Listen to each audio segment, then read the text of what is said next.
ونعوذ بالله من شرور أنفسنا ومن سيئات أعمالنا من يهده الله فلا مضل له ومن يضلل فلا هادي له وأشهد أن لا إله إلا الله وحده لا شريك له وأشهد أن محمدًا عبده ورسوله يا أيها الذين آمنوا اتقوا الله حق تقاته ولا تموتن إلا وأنتم مسلمون يا أيها الناس اتقوا ربكم الذي خلقكم من نفس واحدة وخلق منها زوجها وبث منهما رجالا كثيرا ونساء واتقوا الله الذي تساءلون به والأرحام إن الله كان عليكم رقيبا يا أيها الذين آمنوا اتقوا الله وقولوا قولا سديدا يصلح لكم أعمالكم ويغفر لكم ذنوبكم ومن يطع الله ورسوله فقد فاز فوزا عظيما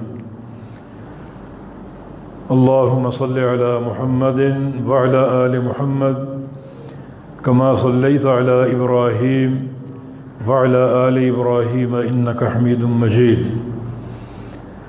اللهم بارك على محمد وعلى آل محمد كما باركت على إبراهيم وعلى آل إبراهيم إنك حميد مجيد سبحانك لا علم لنا إلا ما علمتنا إنك أنت العليم الحكيم رب اشرح لي صدري ويسر لي أمري واحلل عقدة من لساني يفقه قولي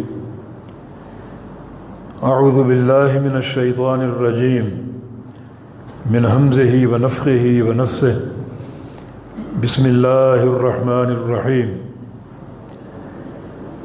والعاديات ضبحا فالموريات قدحا فالمغيرات صبحا فأثرن به نقعا فوسطن به جمعا إن الإنسان لربه لكنود وإنه على ذلك لشهيد وإنه لحب الخير لشديد أفلا يعلم إذا بعثر ما في القبور وحصل ما في الصدور إن ربهم بهم يومئذ لخبير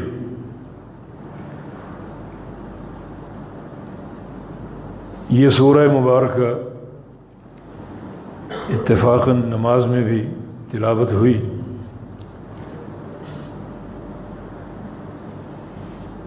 اس کا آخری حصہ بہت ہی قابل غور ہے۔ افلا يعلم اذا بعثر ما في القبور وحصل ما في الصدور، اس انسان کو معلوم نہیں ہے کہ جب یہ قبروں سے اٹھائے جائیں گے، یہ انسان اپنی قبر سے اٹھایا جائے گا اور میدان محشر میں جمع کیا جائے گا اور اللہ رب العزت کے سامنے حساب و کتاب کے لیے پیش کیا جائے گا۔ ما منکم من احد الا وسیکلمہ ربہ ولیس بینہ وبینہ ترجمان، تم سب سے تمہارے رب نے باتیں کرنی ہیں، سوال کرنے ہیں، اور اس طرح کرنے ہیں کہ اللہ تعالیٰ اور بندوں کے درمیان کوئی ترجمان نہ ہوگا۔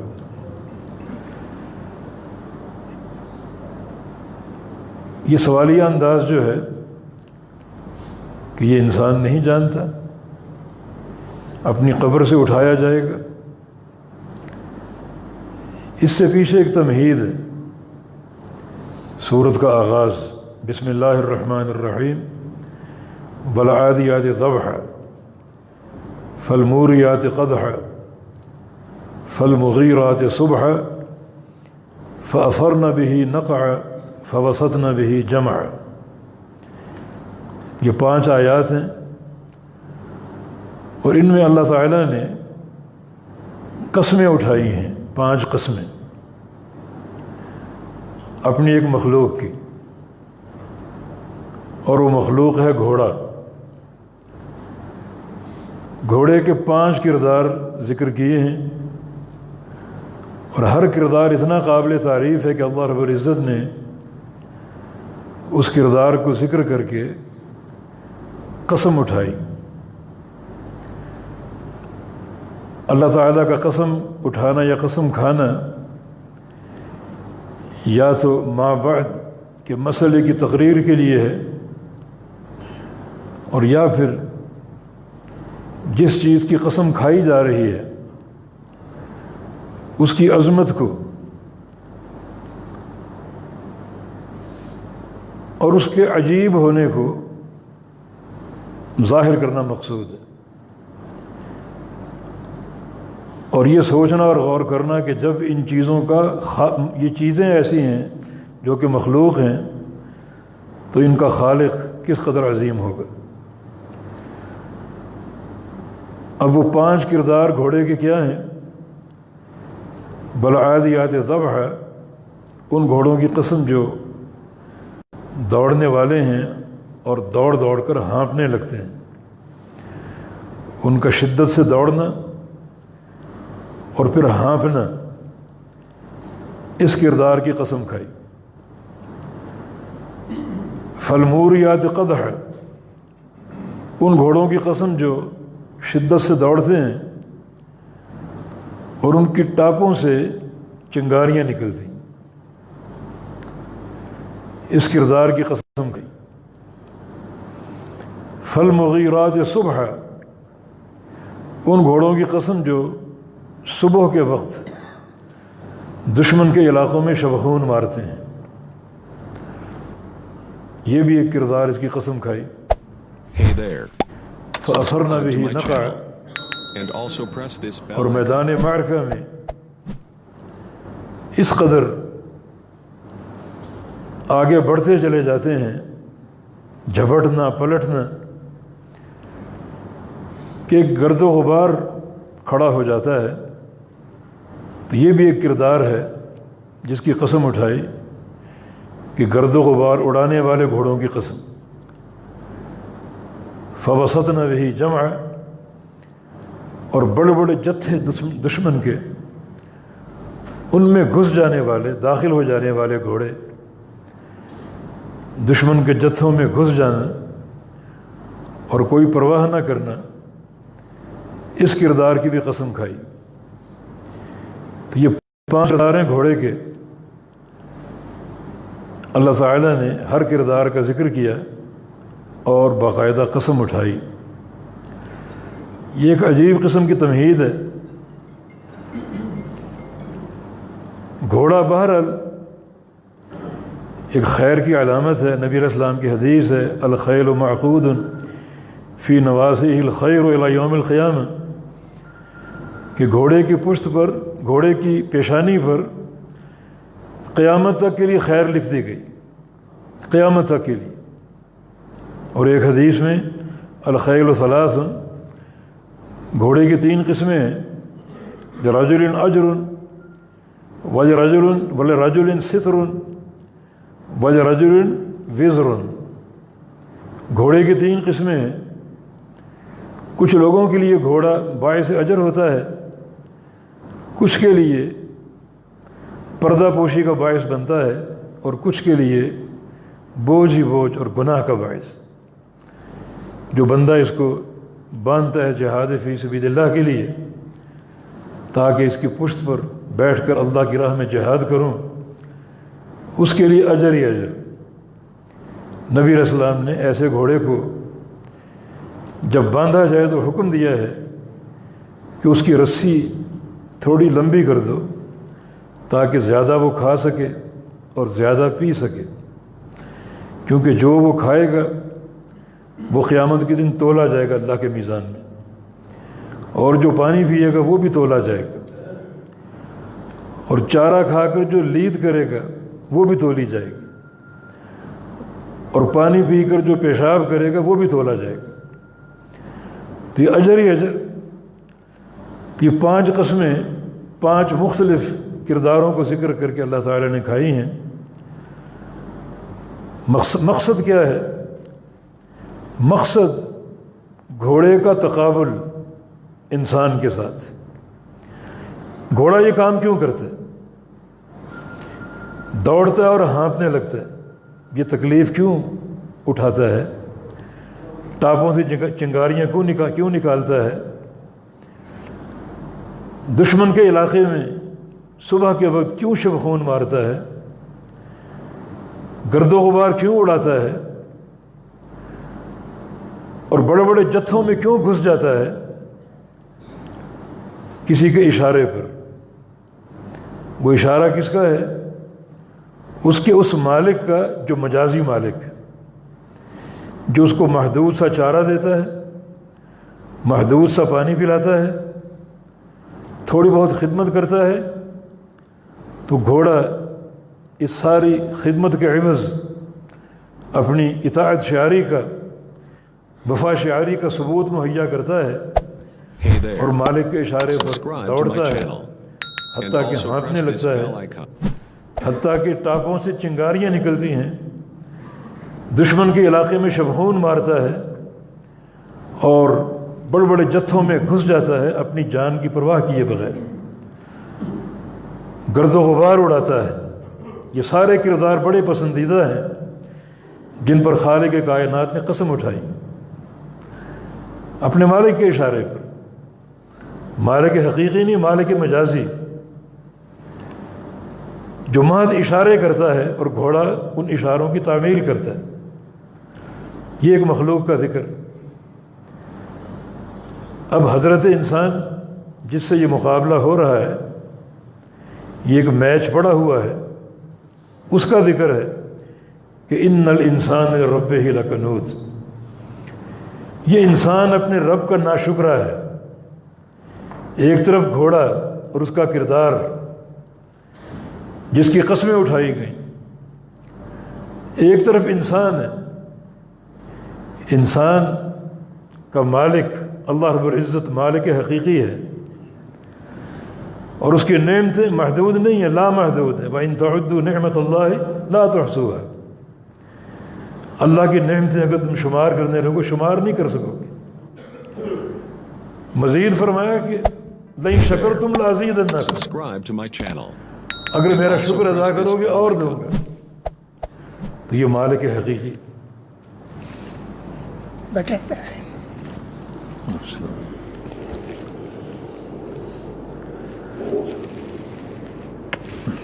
آپ بیٹھ نہیں آپ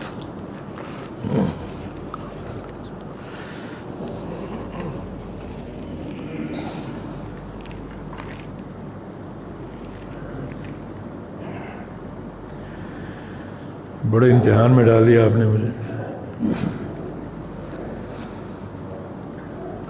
تو یہ مالک حقیقی، وَإِن تَعُدُّوا نِعْمَةَ اللَّهِ لَا تُحْصُوهَا، اور اس کے باوجود انسان کا کردار کیا ہے؟ گھوڑے کو اس کے مالک نے اشارے دیے تھے، ان اشاروں کی تعمیل کی، اور اللہ تعالیٰ نے انسان کے لیے آیات بینات بھیجی، انبیاء اور مرسلین کو مبعوث کیا ہے، بار بار وحی نازل کی ہے۔ خالی اشارے نہیں، مگر اس کے باوجود یہ کردار ہے انسان کا، ان الانسان لربہ لکنود، اپنے رب کا ناشکرا ہے۔ شکر کی 3 صورتیں ہیں۔ ایک شکر قلبی ہے۔ شکر قلبی عقیدے کا نام، جس کی ظاہری شکل یہ ہے کہ اس بات پر ایمان لانا اور یہ عقیدہ رکھنا کہ یہ تمام نعمتیں اللہ تعالیٰ کی طرف سے، اس کائنات میں جو کچھ ہے ان کا خالق اور مالک اللہ ہے، اور کوئی ایک دانہ ایک ذرہ بھی کسی غیر اللہ نے پیدا نہیں کیا۔ یہ شکر قلبی۔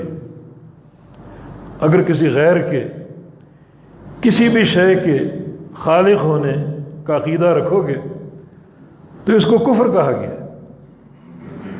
نبی علیہ السلام کی حدیث ہے سفر حدیبیہ میں آپ کا ارشاد کہ اللہ تعالیٰ نے ایک وحی بھیجی رات کو بارش کے تعلق سے، اصبح من عبادی مؤمن بی و کافر بی، کہ اس بارش نے برس کر کچھ بندوں کو مومن کر دیا، ان کے ایمان کو نکھار دیا، اور کچھ بندوں کو کفر کی وادی میں دھکیل دیا۔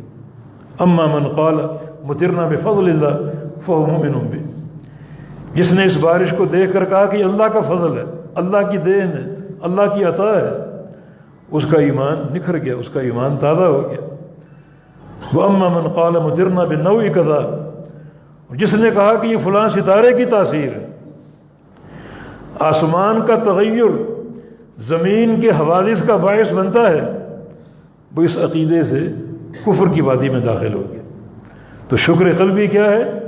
بندہ ایمان لائے، یہ اس کا عقیدہ ہو، جازم عقیدہ کہ ہر شے اللہ کی مخلوق ہے، ہر نعمت اللہ کی عطا کرتا ہے، کسی ایک ذرے کے پیدا کرنے میں کسی غیر کا کوئی عمل دخل نہیں۔ اور شکر لسانی، زبان سے اللہ تعالیٰ کی حمد و ثنا بیان کرتا رہے، اس کی نعمتوں پر اس کا شکر ادا کرتا رہے، حمد بھی اور شکر بھی۔ حمد مطلق ہوتا ہے، نعمت ہو یا نہ ہو، ہر لحاظ سے وہ تعریف کا مستحق، اور شکر نعمت کے مقابلے میں۔ اور یہ زبان سے شکر کا اظہار انتہائی اللہ تعالیٰ کی رضا کا باعث بنتا ہے۔ ان اللہ یرضی عن العبد اذا اکل اکلا فیحمدہ علیہ واذا شرب شربہ یحمدہ علیہ، اللہ اس بندے سے خوش ہوتا ہے، راضی ہوتا ہے کہ ایک لقمہ کھائے تو اللہ کی حمد بیان کرے، اللہ کا شکر ادا کرے، ایک گھونٹ پانی کا پیے اللہ کی حمد بیان کرے اور اللہ کا شکر ادا کرے، یہ اللہ کی رضا کا موجب۔ اور شکر عملی جو ہے اللہ تعالیٰ کی اطاعت کا نام۔ تو انسان کسی نہ کسی امتحان میں ناکام ہے، کسی نہ کسی امتحان میں، یعنی شکر کے کسی نہ کسی امتحان میں ناکام ہے۔ ان الانسان بربہ لکنود وانہ علی ذلک لشہید، اس بات پر وہ گواہ ہے، اس کو علم ہے، جان بوجھ کر وہ اس بدعقیدگی اور بدعملی کے راستے کو چنے بیٹھا ہے اور اختیار کیے بیٹھا ہے۔ یہ ایک مرض ہے جس کی نشاندہی قرآن پاک ایک ایسی کتاب ہے جو امراض کی تشخیص کرتی ہے، پھر امراض کے اسباب بیان کرتی ہے، اور پھر ان کا علاج بھی۔ اس سورہ مبارکہ میں تینوں چیزیں ہیں۔ مرض کیا ہے؟ ان الانسان لربہ لکنود، یہ مرض کیوں پیدا ہوا؟ فَإِنَّهُ لِحُبِّ الْخَيْرِ لَشَدِيدٌ، دنیا کی محبت، دنیا کی محبت یہ سبب مرض ہے، دنیا کی محبت۔ حالانکہ دنیا کوئی ایسی چیز نہیں ہے جس کی محبت دل میں پیدا کی جائے، مال و دولت کی حرص دل میں بٹھائی جائے، ایسی چیز نہیں ہے۔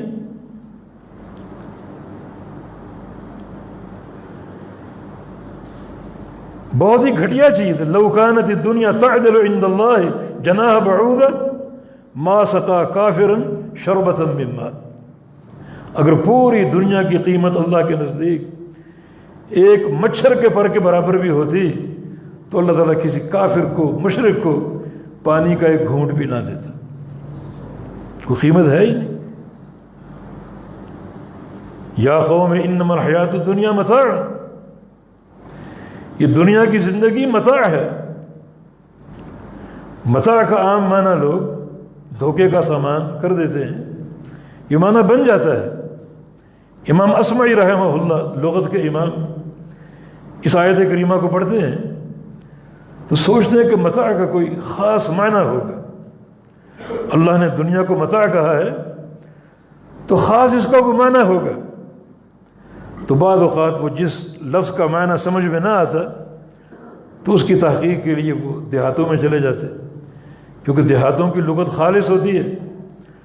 تو اس طرح دیہاتوں میں گھوم رہے تھے، کہیں مجھے لفظ متاع کا معنی پتہ چل جائے ایک گھر کے پاس سے گزرے، ماں اپنی بیٹی کو آواز دیتی کہ یا بنیتی ہاتھ المتاع، بیٹی مجھے متاع دو، متاع پکڑاؤ مجھے۔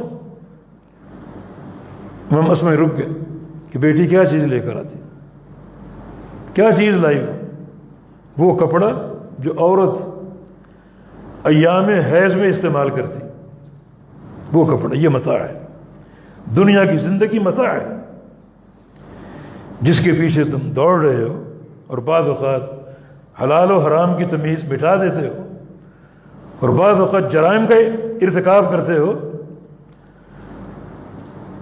تو اے انسان تو ناکام کیوں ہوا گھوڑے کے مقابلے میں؟ ایک طرف گھوڑے کی اطاعت ہے، ایک طرف تیرا کردار، کیوں ناکامی کا سبب کیا ہے؟ یہ دنیا کی محبت، ایسی محبت جس نے دین سے غافل کر دیا۔ مرض آ گیا اور مرض کا سبب آ گیا، آگے اس مرض کا علاج۔ افلا یعلم اذا بعثر ما فی القبور، اس انسان کو معلوم نہیں اپنی قبر سے اٹھایا جائے گا، لوگ قبروں سے اٹھائے جائیں گے اور پل بھر میں محشر کے میدان میں جمع کر دیے جائیں گے۔ اتنی بھیانک حقیقت، اتنا بھیانک دن، اتنا کٹھن دن جس کو انسان دیکھے گا، انسان اس کا ملاحظہ کرے گا۔ لو ان رجلا یجر علی وجهه من یوم ولد الى یوم یموت حرما فی مرضات اللہ لحقرہ یوم القیامہ، یہ قیامت کا چہرہ اور قیامت کا منظر۔ ایک انسان اگر پیدا ہوتے ہی اپنے چہرے کے بل گھسیٹا جائے اللہ کی رضا میں، جیسے بلال حبشی کو گھسیٹا گیا چند دن کے لیے، چند مہینوں کے لیے، جس سے ان کا مقام بڑا اونچا ہو گیا، سابقون الاولون میں شمار ہوا۔ اللہ کے نبی نے فرمایا یا بلال بما سبقتنی الی الجنہ، بلال تم میرے آگے آگے کیسے، جنت میں میرے آگے آگے کیسے؟ انی سمعت خشبۃ علیک فی الجنہ، میں جنت میں تمہارے قدموں کی آہٹ سنتا ہوں، چلتے زمین پر ہو اور تمہارے قدموں کی دمک جنت میں گونجتی ہے، جنت میں میرے آگے آگے کیسے؟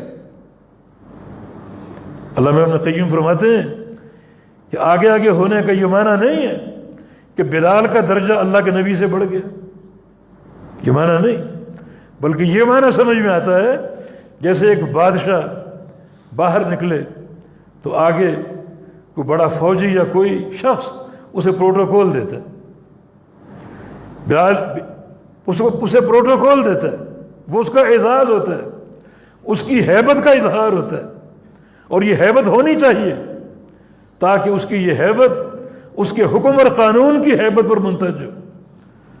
تو یہ بلال حبشی رضی اللہ عنہ اللہ تعالیٰ قیامت کے دن انہیں اس سعادت کے لیے چنے گا، یہ ابن قیم کی توضیح ہے۔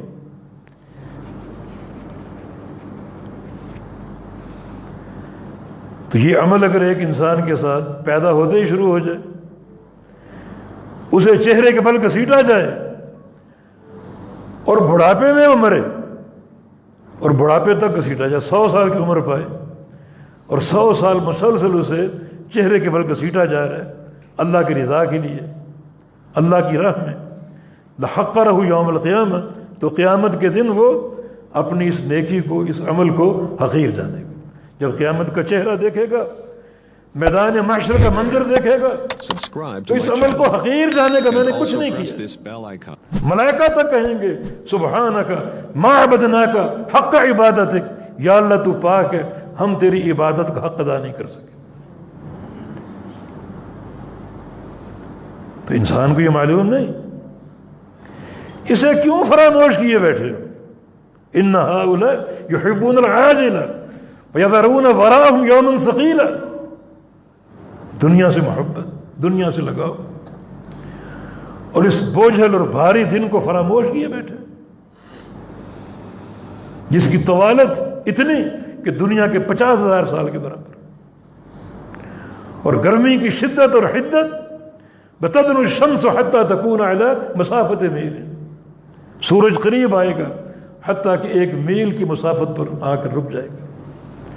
کتنی شدت، کتنی گرمی ہوگی، اس دن کو فراموش کر دیا تم نے۔ افلا یعلم اذا بعثر ما فی القبور، اپنے خالق اور مالک کے سامنے کھڑا کیا جائے گا حساب و کتاب کے لیے۔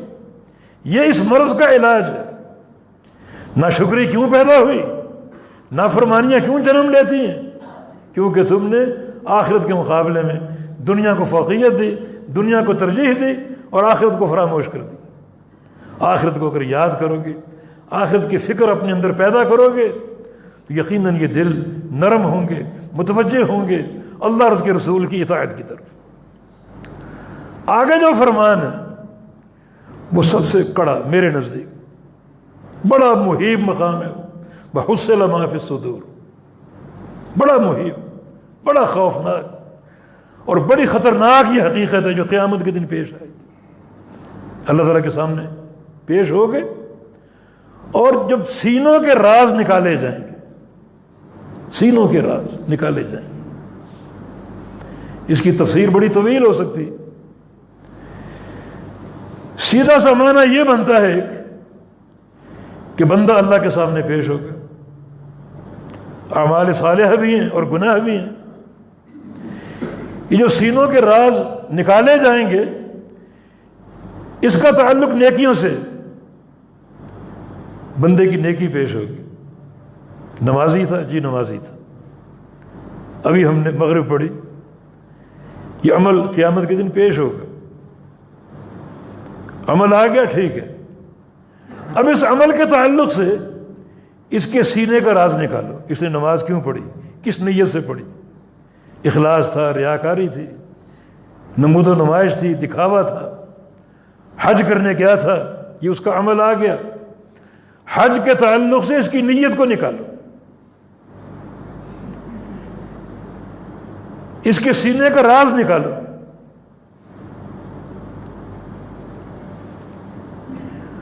بڑا یہ خوفناک مقام، عمل کرنے والے بے شمار لوگ ہیں مگر نیت کے امتحان میں بڑے لوگ گر جائیں گے، ناکام اور فیل ہو جائیں گے۔ اخلاص نہیں، نمود و نمائش ہے، ریاکاری ہے، دکھلاوا ہے، تو حصل ما فی الصدور، سینے کے رازوں کو نکالا جائے گا۔ Hey there. Subscribe to my channel. ایک معنی یہ بھی ہو Also press سکتا ہے this bell icon. کہ عمل کے تعلق سے کس قدر دل میں اور سینے میں اللہ کے پیارے پیغمبر کی سنت کی اتباع کا شوق تھا۔ نمازی تھا جی، ایک ایک نماز سامنے آ گئی۔ اب ان نمازوں کے تعلق سے اس کے دل کے اندر کیا ہے، اس کی قلبی کیفیت کیا تھی،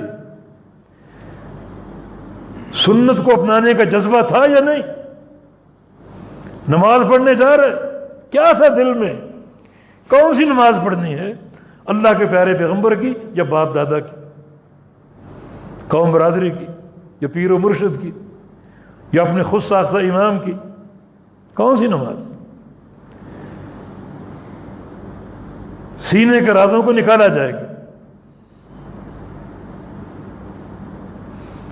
سورۃ طارق میں یوم تبلی السرائر یہی مضمون ہے، تبلا بمعنی تکشف، کھولے جائیں گے، ظاہر کیجیے گا، سرائر سریرہ کی جمع، راز، یہ دلوں کے Hey there. نکالے جائیں گے، کھولے جائیں Subscribe to my channel.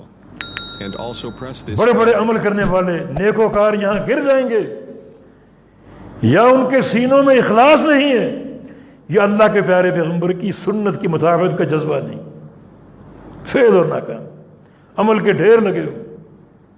وَقَدِمْنَا إِلَىٰ مَا عَمِلُوا مِنْ عَمَلٍ فَجَعَلْنَاهُ هَبَاءً مَنْثُورًا، یہ عمل کا ہباء منصورہ ہونا انہی دو اسباب کی بنا پر، یا اخلاص کا فقدان ہے یا اللہ کے پیارے حبیب کی سنت کی اتباع کا فقدان۔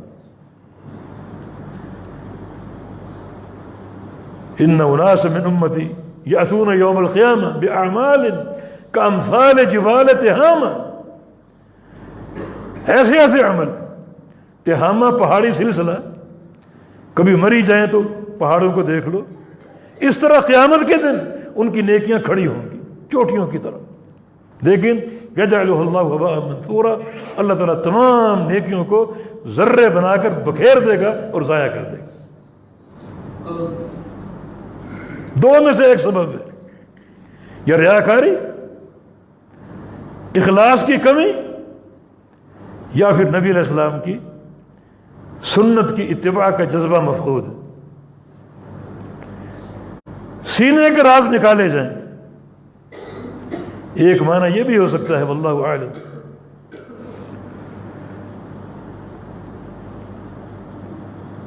کہ شریعت کے تعلق سے، شریعت کے تقاضوں کے تعلق سے کیا ہمارے دلوں میں کیا تھا۔ آج ایک تقاضا ہمارے سامنے ہے، ہمیں غور و فکر کی دعوت دے رہے، اور وہ ہے ہندوستان کا حالیہ اقدام کشمیر کے تعلق سے، جو کشمیر کی ایک خاص حیثیت تھی اسے ختم کیا گیا۔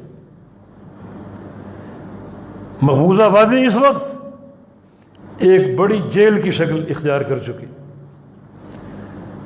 طویل ترین کرفیو تقریباً 2 ہفتے کا اب تک ہو چکے، وسائل نافید ہیں، پریس کا داخلہ ممنوع ہے،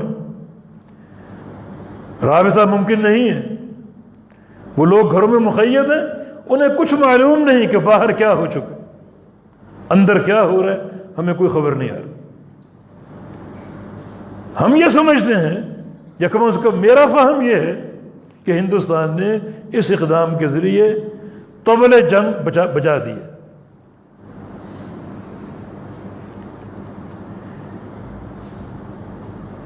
کسی بھی موقع پر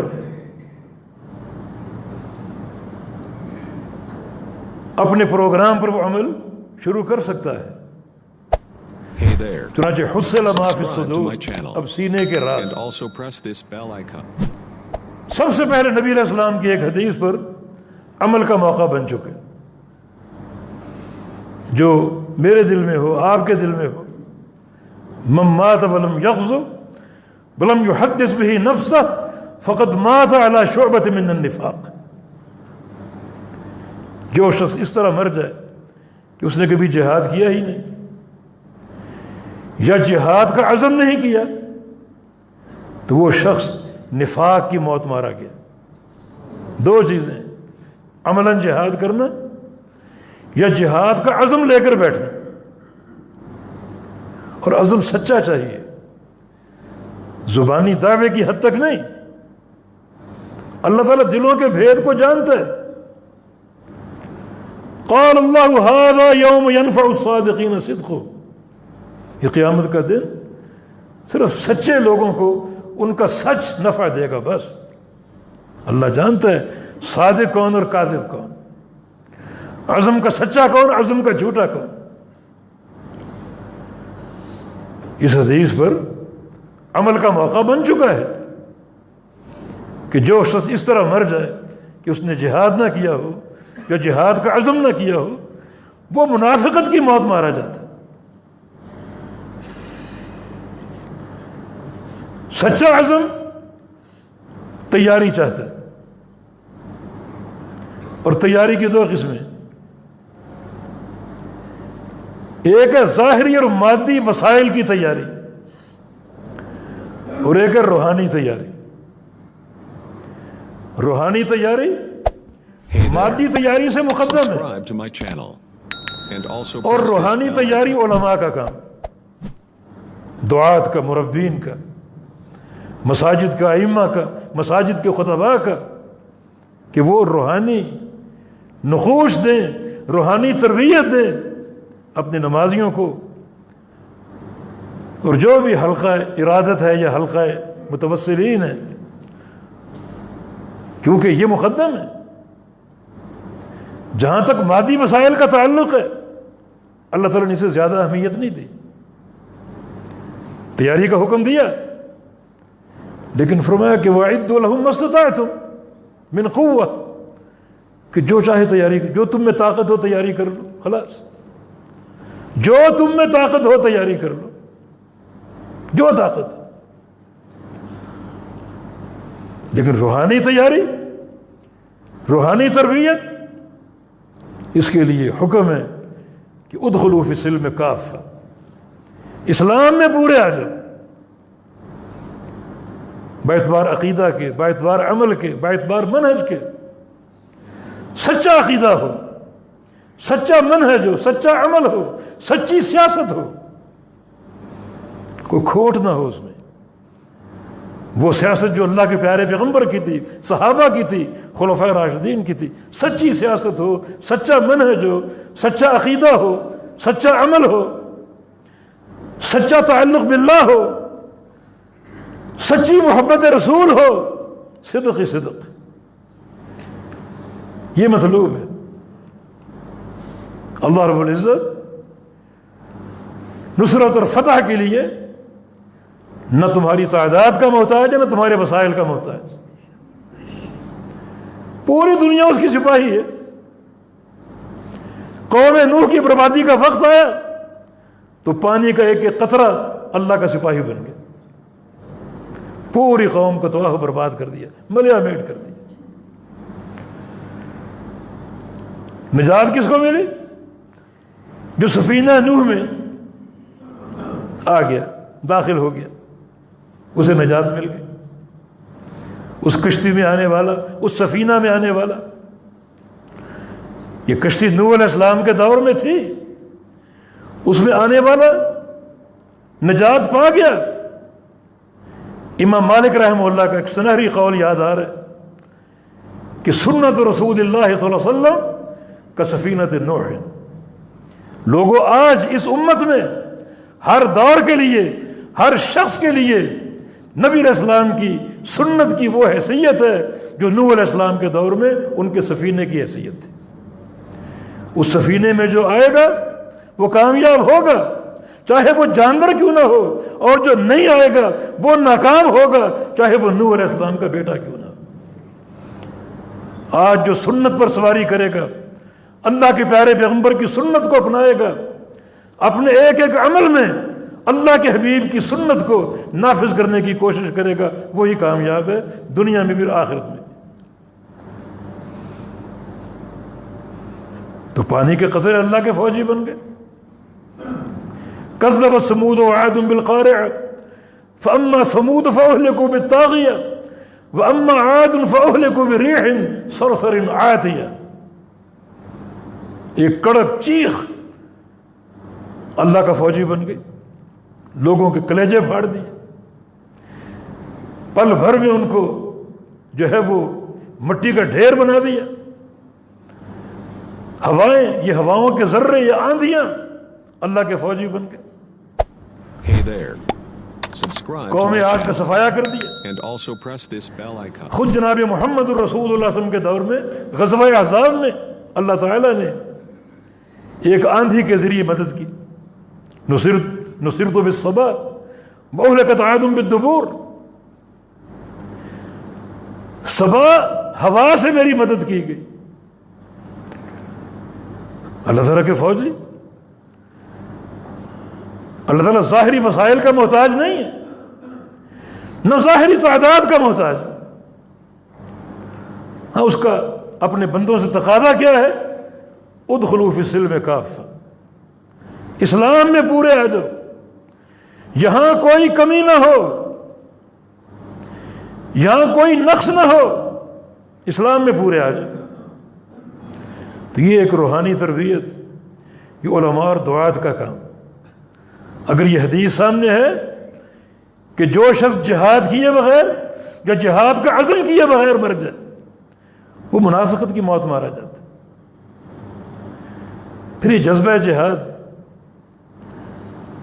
اپنے اس جو خدا داد وطن ہے پاکستان، جس کا چپا چپا ہمیں عزیز ہے، اس کا دفاع بھی تو ضروری۔ اس کا قیام، اس کے قیام میں جو تاریخ ہے، حضرت الاستاذ اس پر گواہ ہوں گے۔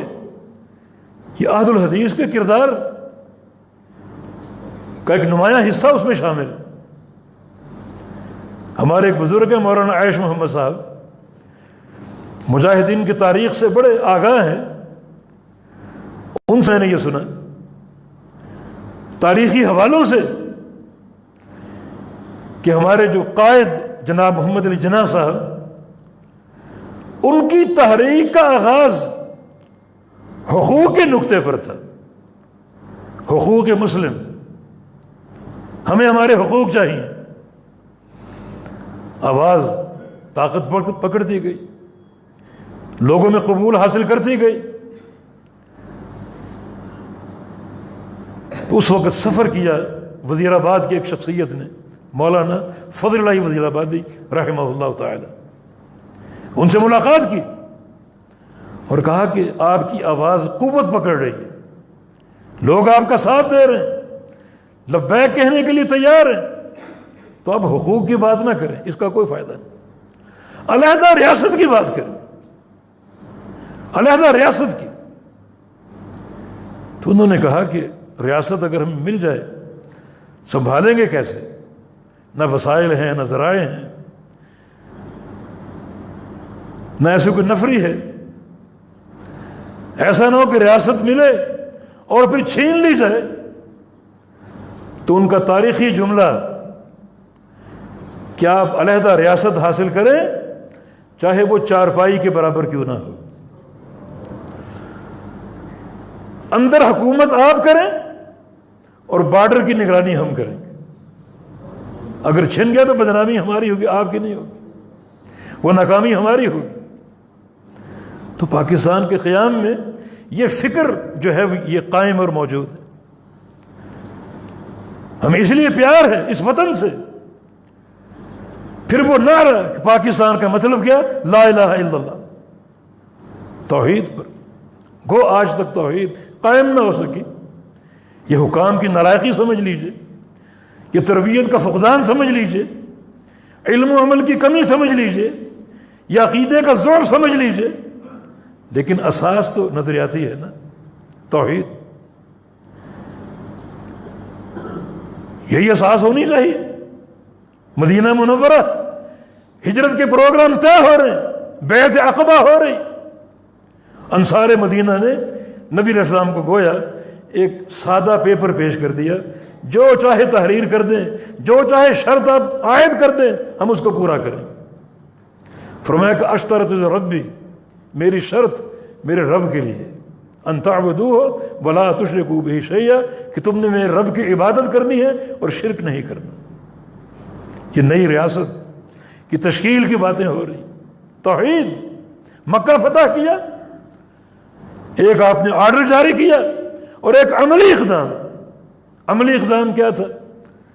نیزہ آپ نے پکڑ لیا، خانہ کعبہ میں داخل ہوئے، 360 بت نصب، ان سب کو توڑ پھوڑ دیا، سب کو گرا دیا۔ جاء الحق وزهق الباطل ان الباطل کان زہوقا۔ یہ عملی پہلا عمل فتح مکہ کے بعد۔ اور آرڈر کیا تھا؟ یا علی لا تدع من قبر مشرف الا وسویتہ ولا تدع من تمثال الا وطمستہ۔ علی جاؤ، مکہ کے گھروں میں جاؤ، مکہ کے چوکوں اور چراہوں میں جاؤ، گلیوں میں جاؤ، جو بت نظر آئے اسے بگاڑ دو، مسخ کر دو، اسے گردنیں کاٹ دو، اور کوئی اونچی قبر نظر آئے اسے سطح زمین کے برابر کر دو۔ توحید آغاز ہوتی ہے، بنیاد ہوتی ہے کسی بھی ریاست کی، اور یہ نعرہ سب کی زبانوں پر موجود تھا، آج تک زندہ ہے کہ لا الہ الا اللہ یہ پاکستان کی جو اقامت یا اس ریاست کے قائم ہونے کی اساس ہے اور بنیاد۔ ہو سکتا ہے کہ ہم نے اس اساس کو خیر بات کہہ دیا، اب تک اس پر توجہ نہ دی، تبھی ہم پر آزمائشیں آ رہی ہیں، فخر ہم پر مسلط ہے، بچہ بچہ ہمارا مقروض ہے، کیونکہ کامیابی توحید کے ساتھ مربوط ہے، عقیدے کی سلامتی کے ساتھ مربوط ہے۔ کامیابی شرک کی نحوس پر نہیں ملتی۔ اگر قدم قدم پر شرکیہ اڈے ہوں، مزارات قبے ہوں جن کی مجاورت ہو رہی ہو، جن کے طواف ہو رہے ہوں، جن پر سجدے ہو رہے ہوں، تو کامیابی کہاں سے ملے گی؟ فَلْيَعْبُدُوا رَبَّ هَذَا الْبَيْتِ، الذی اطعمہم من جوع وآمنہم من خوف۔